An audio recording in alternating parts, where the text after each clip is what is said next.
Who is the nice guy? He's someone who constantly strives to make everyone happy, his family, friends, colleagues, and especially his partner. This might sound like a commendable trait, but what if this relentless pursuit of others' happiness is costing him his own? In this audiobook summary of No More Mr. Nice Guy by Dr. Robert A. Glover, we delve deep into the world of the nice guy. Dr. Glover exposes the critical flaws in being overly nice and lays out a powerful blueprint for personal transformation.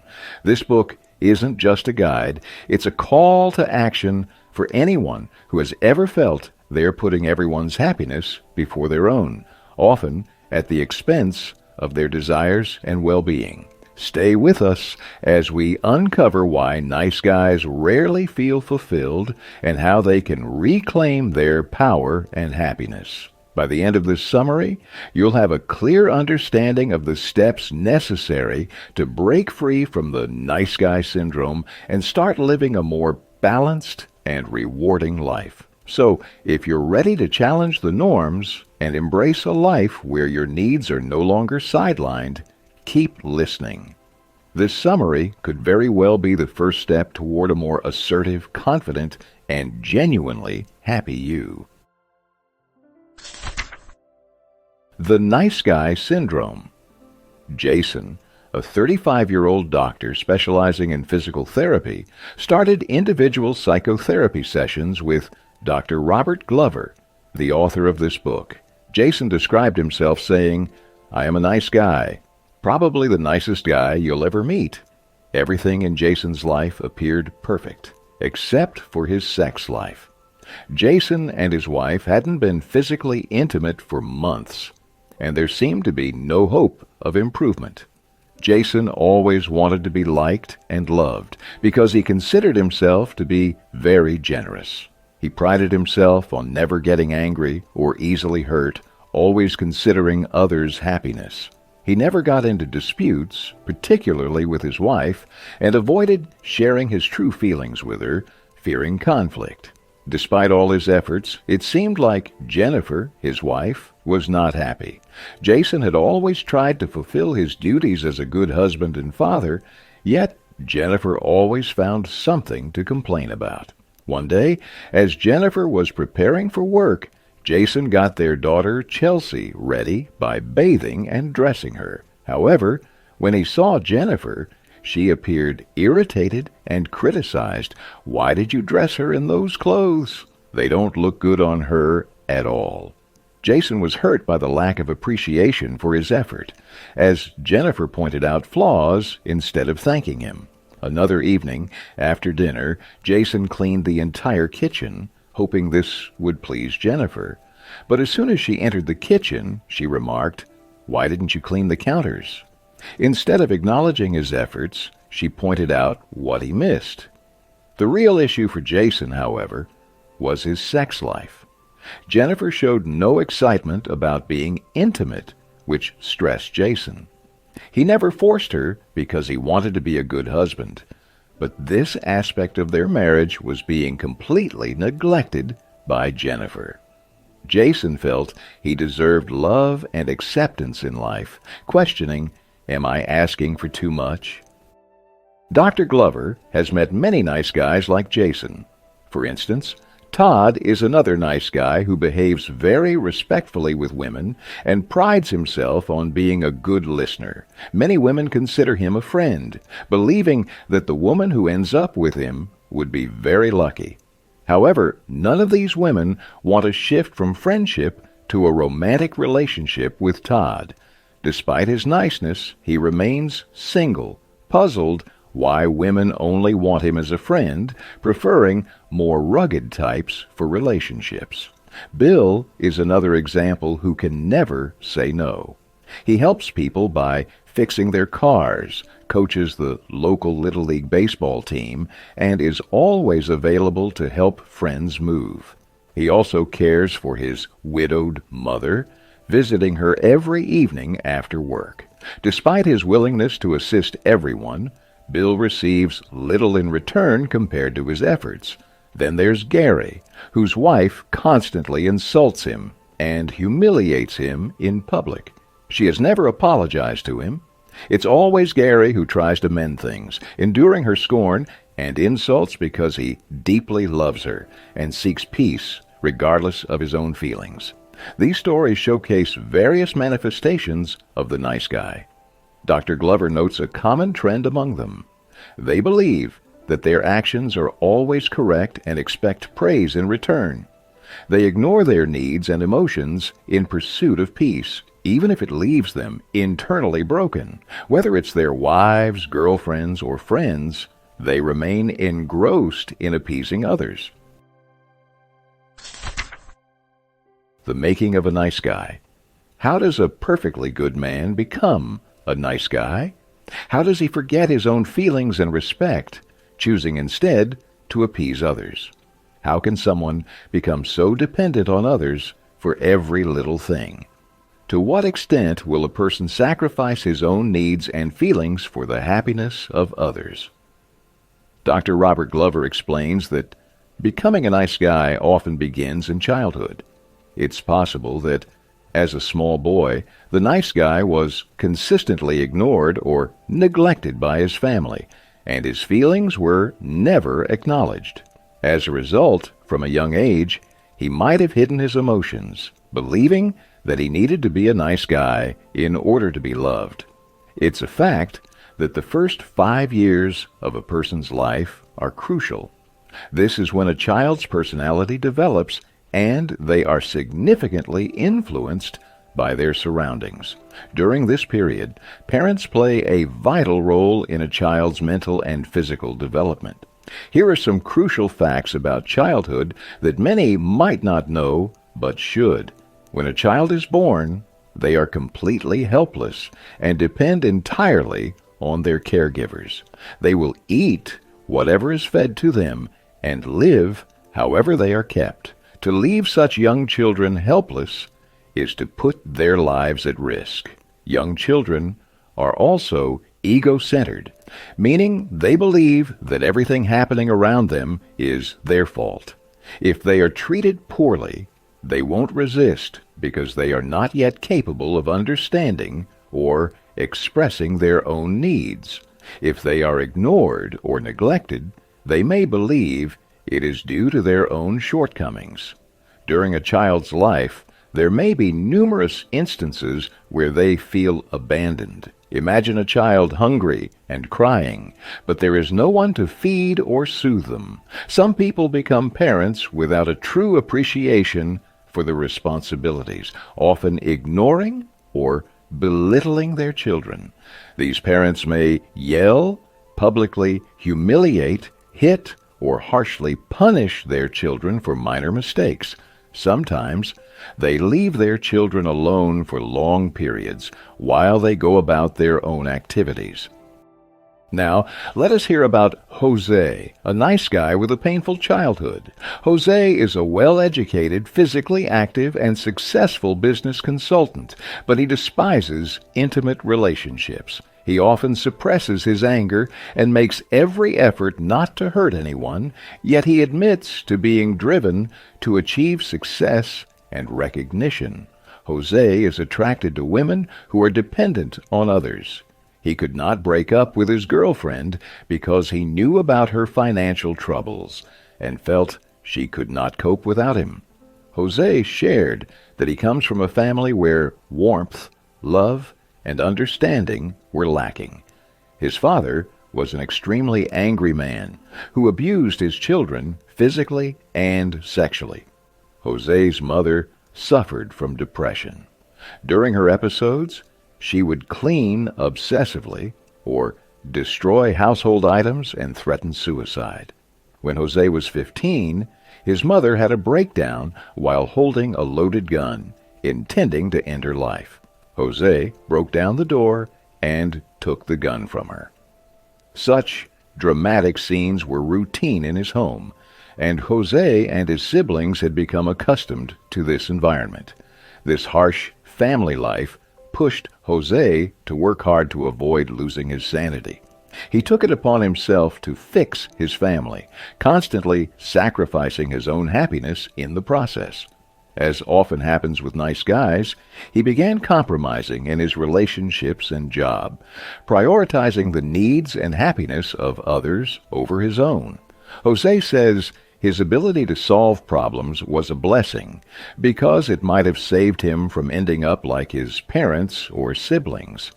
If you have had a painful childhood like Jose, remember, you are not alone. There are many nice guys who have faced or are facing similar problems. However, you cannot move past these painful memories until you share your emotions and experiences with someone.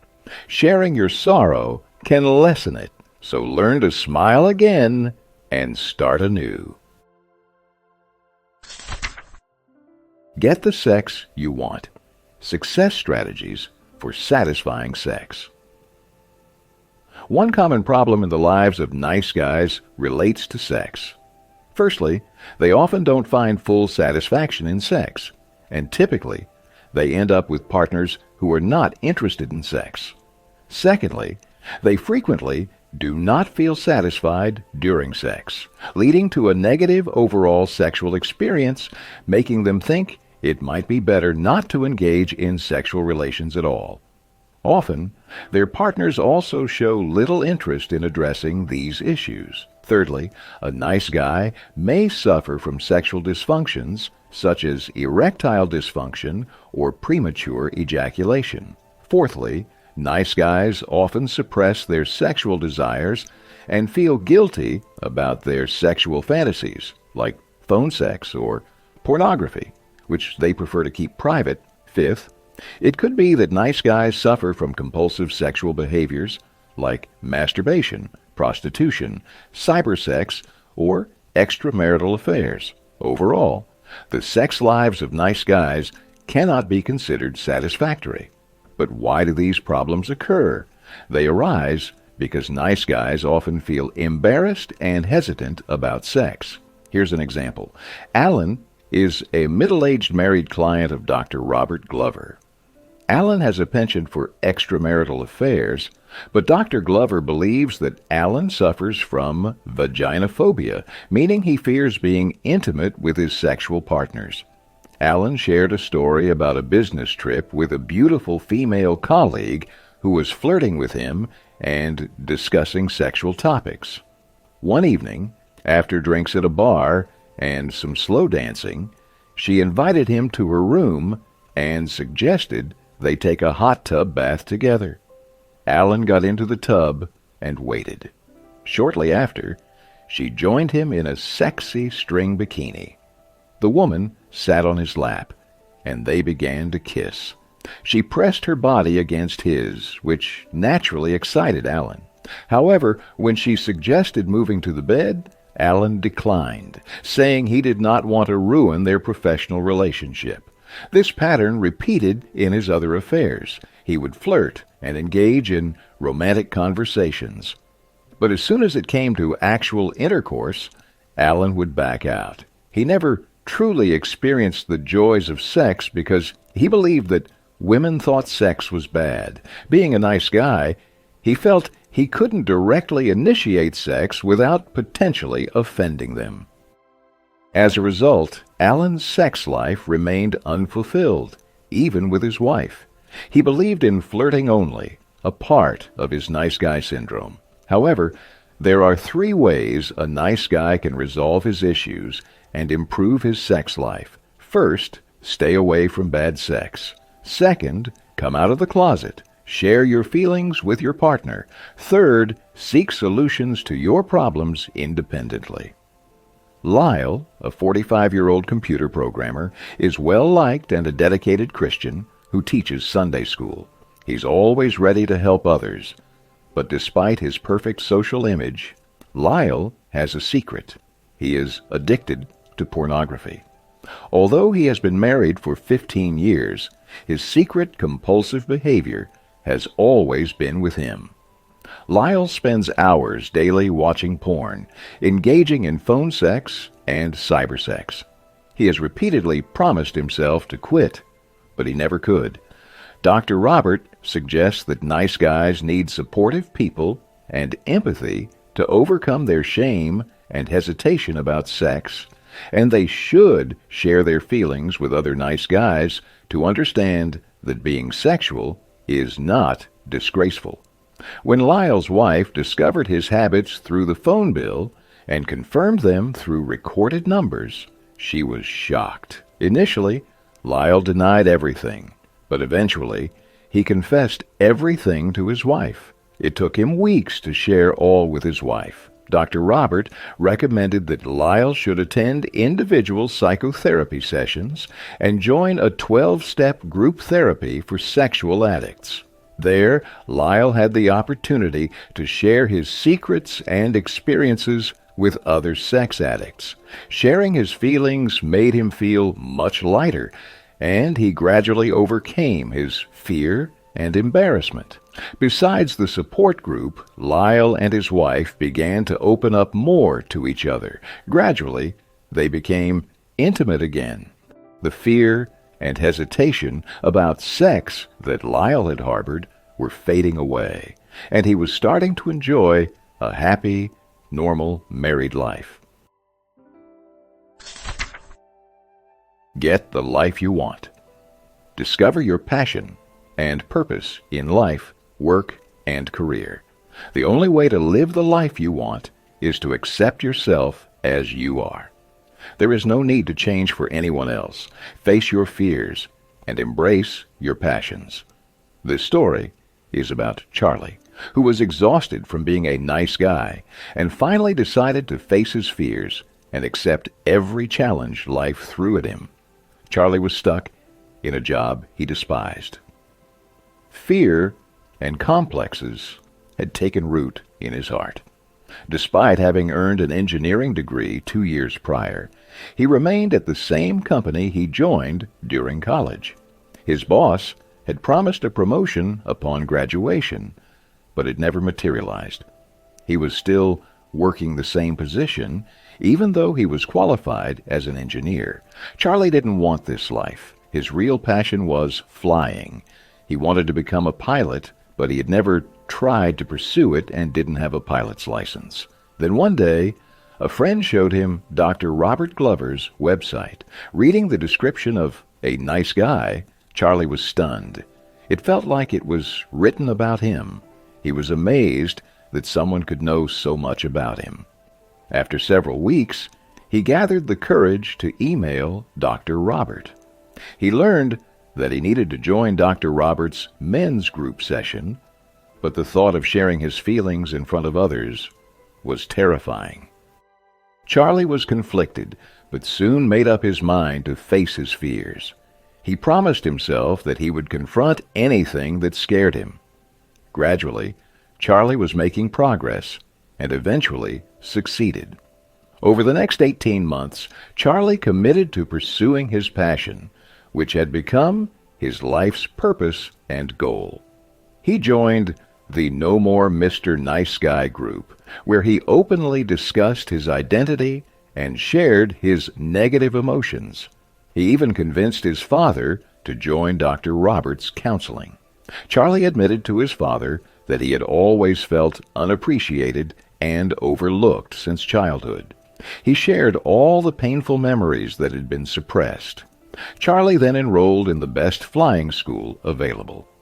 He completed the training with dedication and obtained his pilot's license. He also shared with his girlfriend the problems he was facing at home due to his responsibilities. Finally, Charlie resigned from his old company because he secured a good job at an engineering firm that valued his talents and abilities more. In these 18 months, Charlie transformed from an introverted, passive nice guy to a strong man with a purpose and passion in life. Charlie wrote an email to Dr. Glover, thanking him for his successful formula. First and foremost, Charlie promised himself never to feel or act like a victim again. Secondly, he started to believe in himself. He now saw himself as a well-educated industrial engineer and realized he was a responsible adult leaving his old company was necessary because it was not right for him. Today, Charlie is a fearless and successful individual who is very happy with his life.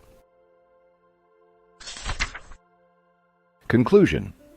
From this summary, you have learned who a nice guy is and what characteristics he exhibits. You've also read stories of various nice guys, understood the nice guy problems, and realized that the nice guy syndrome often starts from childhood. When boys are neglected by their parents, not accepted, or if their personalities are suppressed, they often grow up to be submissive or fearful. These individuals are unable to make decisions independently, always looking to others for approval. Essentially, they lack an independent thought or personality, spending their lives trying to please others and agreeing with everyone. You've also learned that nice guys often struggle with sexual problems. Either they don't find satisfaction in their sexual relationships, or they suffer from sexual dysfunctions and compulsive sexual behaviors. The best way to solve this problem is to be completely honest with your partner and step out from behind the curtain of fear and embarrassment. Finally, you heard about Charlie's story. How he managed to break away from the nice guy image and decided never to play the victim or doubt himself again. We hope this summary helps you confront your own nice guy syndrome, because you're not a helpless child, but a capable adult who deserves love, happiness, and success just like anyone else. There is no need to feel scared, discouraged, or ashamed. Be proud of yourself and do what you desire in life. Apply what you have learned to welcome a new person hidden inside you, embracing the love, joy, and success you deserve. Thank you for listening to our summary of No More Mr. Nice Guy. We hope that the insights from Dr. Robert A. Glover's book have inspired you to rethink the way you approach challenges and relationships in your life. Remember, it's never too late to break free from the nice guy syndrome and start living with authenticity and courage. If you found this summary helpful and you'd like to discover more key insights from influential books, please subscribe to our channel. Give this video a like if it helped you, and share it with anyone who might benefit from learning about these concepts. We'd love to hear your thoughts and experiences related to this topic, so please leave a comment below. What challenges have you faced as a nice guy? How are you working towards overcoming them? Don't forget to hit the notification bell so you never miss an upload from us. Join us next time as we continue to explore and summarize the best books for your personal and professional growth. Thanks again for joining us. Until next time, keep turning the pages and enriching your life.